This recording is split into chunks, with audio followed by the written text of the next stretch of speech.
Hasewo watini tei lomani bagai kebangma kheto tei bari rokno derabaikha abono kitingei kaichi brei sanmung rokno tei hasteni chief secretary no malaina thanglaikha all india krishak sabha ni adong rok sirangsalo kaisa kokthom panda ringei okokno shakha haste secretary পবিত্র কর tei joint secretary Ratan Das আkorok যেটা আমাদের শরণার্থী কালের সবচেয়ে বৃহত্তর বন্যা এই বন্যায় যারা এখন পর্যন্ত 32 জন নিহত হয়েছেন তাদের প্রতি শোক জানাই তাদের পরিবার পরিজনদের প্রতি আমাদের সমবেদনা এবং গোটা দেশ এবং গোটা রাজ্য তাদের পাশে আছে এই বন্যাতে সবচেয়ে ব্যাপক ক্ষতি যা হয়েছে সেটি হল কৃষক সমাজ সেখানে বলা যেতে পারে কোনো মাঠ বাকি নেই কৃষক পরিবারও বাকি নেই আমরা যেটা প্রাথমিকভাবে আমাদের যে বিভিন্ন জেলা থেকে রিপোর্ট আমাদের কাছে এসছে তাতে প্রায় 2.5 লক্ষ কৃষক ক্ষতিগ্রস্ত যাওয়ার বাদ সবার বক্তব্য জল যখন আস্তে আস্তে যখন নামছে স্বাভাবিক অবস্থায় যাবে এই ক্ষতির পরিমাণটা আরো বেশি আসবে প্রায় 25 থেকে 30 হাজার জমিয়া তাদের জমির ফসল কাটার সময় এটাও প্রায় সম্পূর্ণভাবে যদিও বন্যা না প্রবল বৃষ্টিতে এই জমি প্রায় শেষ হয়ে গেছে মাটির ফসে এগুলি আর নেই কিছুই জমি শুধু ধান না তাদের সবজি বিভিন্ন ফল তোলা কাপাস ইত্যাদি সবই নষ্ট হয়েছে এই বিষয়টা আমরা আমাদের কাছে যে তথ্য এখন পর্যন্ত এসছে তার ভিত্তিতে আমরা খুব জরুরি ভিত্তিতেই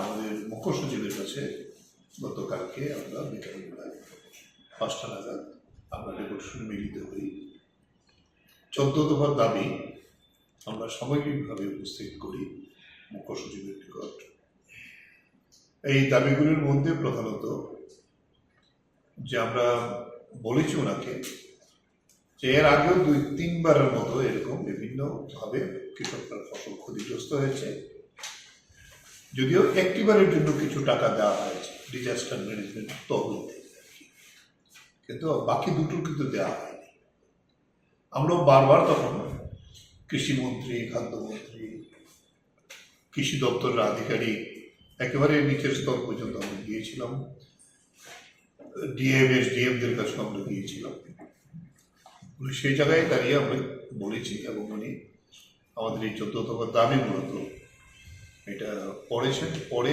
মন্তব্য করেছেন আপনারা তো খুব কারেক্টলি এই টোটাল বিষয়টা তুলে এনেছেন এবং সবগুলি খুব যথার্থ আজকে মুখ্যমন্ত্রীর মিটিং আছে এই বন্যা নিয়ে মিটিং হবে ডিএমদেরও ডেকেছেন আমাদের সবাইকে ডেকেছেন আমরা তাদের সঙ্গে এই মিটিংয়েও আমি এই বিষয়গুলো উপস্থাপিত করব এই বিষয় নিয়ে আলোচনা এবং পরবর্তী সময়তে কৃষি দপ্তর হর্টিকালচার তারপরে হলো আমাদের ফিশারিজ অ্যানিমাল হাজবেন্ডারি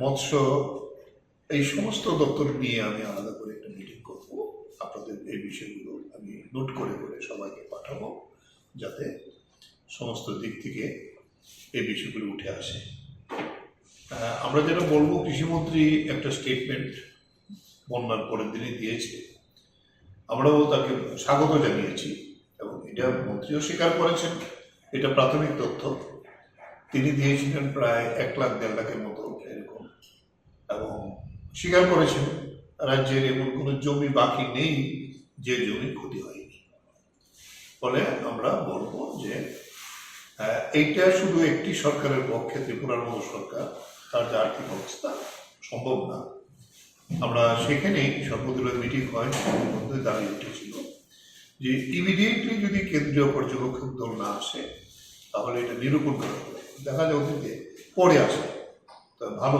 কেন্দ্রীয় সরকার এই বিষয়তে আজকেই তাদের দল পাঠিয়েছেন আমরা দেখলাম 4-5টি দপ্তরকে নিয়ে হোম মিনিস্ট্রি এটা টেক আপ করছেন এটা ভালো তারা স্পেশাল বিমানে আসবেন এবং এখন ধ্বংসাবশেষগুলি সহজভাবে দেখা যায় এবং তার ভিত্তিতে আমরা বলবো যাতে ব্যাপকভাবে কেন্দ্রীয় সাহায্য না হলে রাজ্যের পক্ষে করা সম্ভব না। আর রাজ্যকে বলবো যে টোটাল প্ল্যানিংটা যখন হবে সমস্ত ক্ষতির, এইটা যাতে একেবারে সমস্ত কৃষককে ধরা করা হয়। আমন হইল আমাদের সবচেয়ে বড় ফসল, এই ফসলটাই সম্পূর্ণভাবে ধ্বংস হয়েছে। এখানে আমরা একটা সাজেশন রেখেছি, এটা ভাদ্র মাসের এখনো মাঝামাঝি হয়নি, তাহলে আমাদের সাধারণ নিয়মে ভাদ্র মাসের 15-20 পর্যন্ত ধানের রোয়া দেওয়া যায়। অতীত আমাদের সরকার, বামপন্থী সরকার যখন ছিল, এরকম বন্যা হয়েছিল যে আমরা বলবো যে ক্যাশ টাকাটা তো ইমিডিয়েট দিতেই হবে তাদেরকে রক্ষা করার জন্য, কিন্তু ফসল যদি করতে হয় তাহলে ফার্স্ট যে কাজটা করতে হবে ইমিডিয়েটলি ব্যাপকভাবে রেগা কিংবা শহরের বিভিন্ন জায়গাতেও তো জমি আছে, এর জন্য টোয়ে দিতে হবে, যাতে পলি এবং বালি গার্বেজ, আমরা দেখে আসলাম বিভিন্ন জায়গাতে মিউনিসিপ্যাল গার্বেজও গিয়ে জমিতে পড়ে গেছে, নদীর তীরে সবই ভেসে আসে।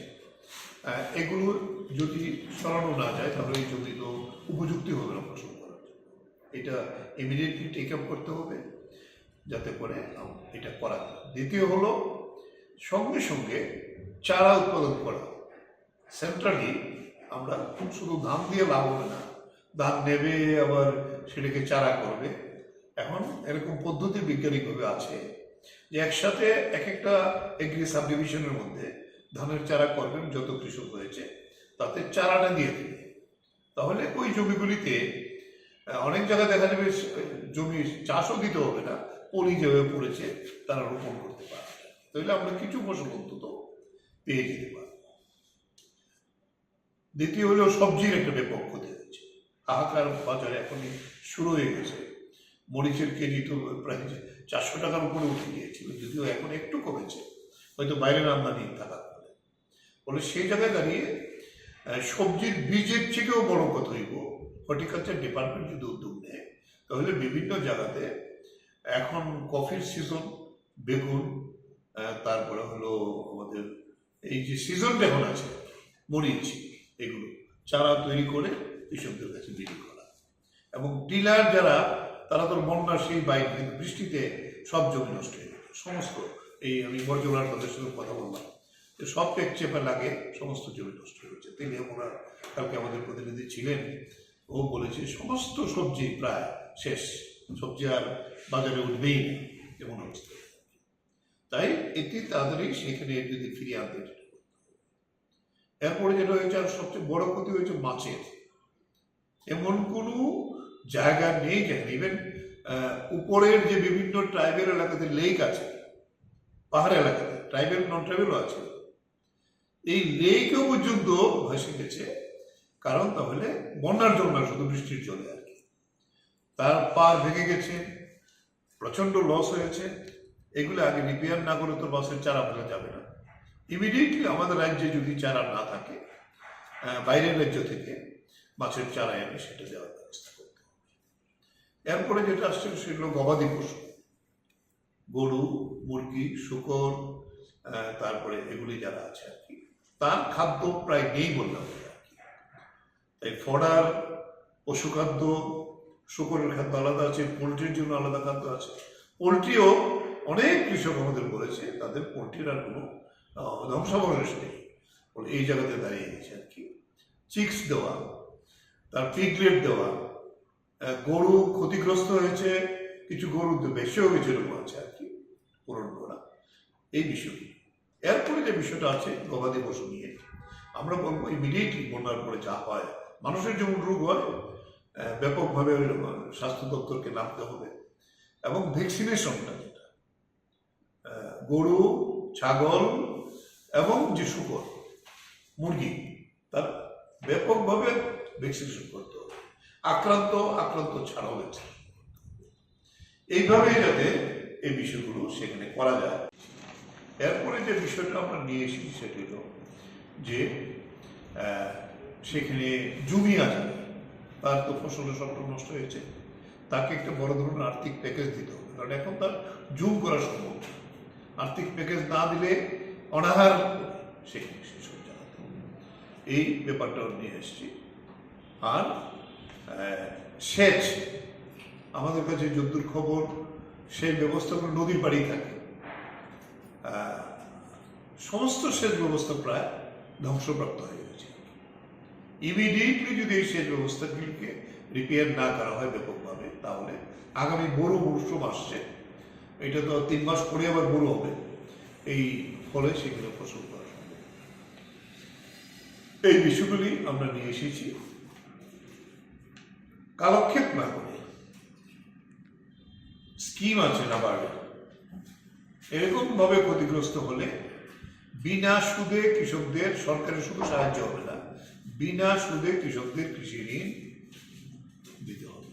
সমস্ত ধরনের কৃষক, ধান, সবজি, মাছ, পশুপালন যারা করে তাদের জন্য এই 14 দফা দাবি, এই দাবিটাও আমি আপনাদের কাছে দিয়ে দেব। এই ভিত্তিতেই আমরা এই ডেপুটেশনটা দিয়েছি।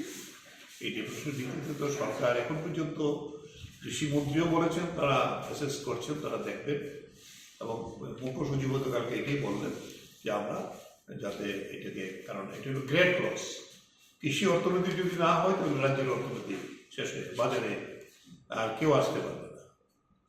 এটি হলো প্রধান আমাদের বিষয়।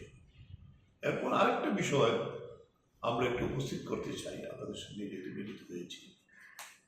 আপনারা হয়তো অতি সম্প্রতি দেখেছেন যে বিজেপির একজন এমপি, যিনি হিমাচলের মান্ডি থেকে নির্বাচিত হয়েছে, কঙ্কনা রানাওয়াত,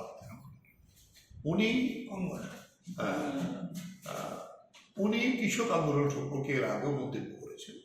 এই কৃষক আন্দোলনের এই ধরনের মন্তব্যের জন্য উনি একজন জোয়ান তাকে থাপ্পড় পর্যন্ত করেছে, তার মা অপমানিত হয়েছে এই কথা মনে করে। 100 টাকাতে মহিলা পাওয়া যায়, পাঞ্জাব হরিয়ানাতে নাকি এরকম আছে। তারপরে সে যেটা বলেছে, এই আন্দোলন যদি দাবি মেনে যদি বন্ধ না করতো তাহলে বাংলাদেশের মতো আন্দোলন হতো, কৃষকরা গিয়ে সংসদ দখল করে দিত। এইটা বলবো যে এই 384 দিনই আন্দোলনটা কন্টিনিউ করেছিল। 2020-এর নভেম্বর থেকে শুরু হয়েছিল, 2021-এর ডিসেম্বরে, 11 ডিসেম্বর এইটাতে সাময়িক উইথড্র হয়েছিল। কেন? প্রধানমন্ত্রী বুঝতে পেরেছিলেন এই কৃষক আন্দোলন এটা আরো দীর্ঘস্থায়ী হবে, এটা আরো বাড়বে, গোটা দেশে ছড়াবে, শুধু 6-7টা রাজ্য লইয়া না, গোটা দেশে এটা আন্দোলন ব্যাপক রূপ নেবে। সংযুক্ত কিষাণ মোর্চা 500 কৃষক যেভাবে তৈরি হয়েছে, তাতে আমরা এই 384 দিন আমরা ছিলাম, 276 জন শহীদ হয়েছে। এই জায়গায় দাঁড়িয়ে তার প্রভাবে কিন্তু বিজেপির এমপি কমে গেছে। সেই জায়গায় গোটা দেশে 151 জন এমপি কম হয়েছে এই কৃষক আন্দোলনের প্রভাবে। তারপরেও একজন বিজেপির এমপি, উনি এর প্রতিবাদ হওয়ার পরেও আবার এটা এনেছেন মিডিয়াতে। আমরা বলবো প্রধানমন্ত্রীকে ক্ষমা চাইতে হবে, কিষাণ মোর্চায় দাবি জানিয়েছি। আমরা আহ্বান করেছি দেশের প্রত্যেক থানা থেকে ওনার বিরুদ্ধে এফআইআর করা, এবং বিজেপি প্রধানমন্ত্রীকে ক্ষমা চাইতে হবে এবং তাকে এই সমস্ত বিবৃতি উইথড্র করে কৃষকদের কাছে পৌঁছাতে হবে। তা না হলে গোটা দেশের কৃষকরা তার বিরুদ্ধে প্রতিবাদ করবে। একজন এমপি, মানে বিজেপির এমপি, বিজেপি টিকিটে এমপি হয়েছে। সাম্প্রতিক মন্তব্যটা কি ছিল? মন্তব্যটা ছিল ওই কথাটাই আবার করেছে যে কৃষক আন্দোলন যদি ওরা বুঝতে পারেনি যে নরেন্দ্র মোদী এটা মেনে নেবে, মেনে নেওয়াতে ওদের বিষয়টা দামাচাও পড়ে গেছে, তা না হলে ওরা সংসদ দখল করতে হবে বাংলাদেশের মতো। ওরা আমাদের দেশেও এরকম বিপ্লব ঘটিয়ে ফেলত কৃষকরা। বলে এই কৃষকরা তারা এরকম গোটা দেশের কৃষক সমাজের প্রতি এটা, এই কথাটা অপমান করো। এই 276 জন যে শহীদ হয়েছে তাদের প্রতি অপমান করো। এটা কি কৃষক সভা কেন্দ্রীয় নেতৃত্ব সিদ্ধান্ত নিয়েছে যে প্রতিটা থানায় মামলা করার ব্যাপারটা? এবং সংযুক্ত কিষাণ মোর্চা নিয়েছে যে 500 কৃষক টিকায় কালকে স্টেটমেন্ট করেছে সংযুক্ত। ঠিক আছে। এখন পর্যন্ত মারা গেছেন বন্যায় এই সাম্প্রতিক বন্যায় এই 32 জন যে পরিবার থেকে তারা আসছেন, সেই পরিবারগুলিকে যথোপযুক্ত সাহায্য সরকারের দিক থেকে করতে হবে, এই দাবি আমরা জানাচ্ছি। দ্বিতীয়ত, এই সরকারের দিক থেকে আগেও প্রাকৃতিক দুর্যোগে ক্ষতিগ্রস্ত কৃষকদের পাশে দাঁড়াবে এই ধরনের প্রতিশ্রুতি তারা দিয়েছিলেন, কিন্তু কার্যত সেটা হয়নি। এবারও আমরা দাবি করেছি যে এই যে 2.5 লক্ষের কাছাকাছি কৃষক সর্বশান্ত হলেন, তাদের পাশে যাতে সরকার নিশ্চিতভাবেই দাঁড়ায়, এটা যাতে মুখের কথা হয়ে না থাকে, গ্যারান্টি দেওয়া হোক। তো মুখ্য সচিব বলেছেন তিনি বিভিন্ন দপ্তরের আধিকারিকদের সঙ্গে সভা করবেন, এখনই বলা হলো আপনাদের, এই কথা তিনি বলেছেন। তার উপরে আমরা এই কথাই বলেছি যে যেভাবেই হোক ক্ষতিগ্রস্তদের জন্য সরকার সাহায্য করে, তা যেন নিশ্চিত করে সরকার।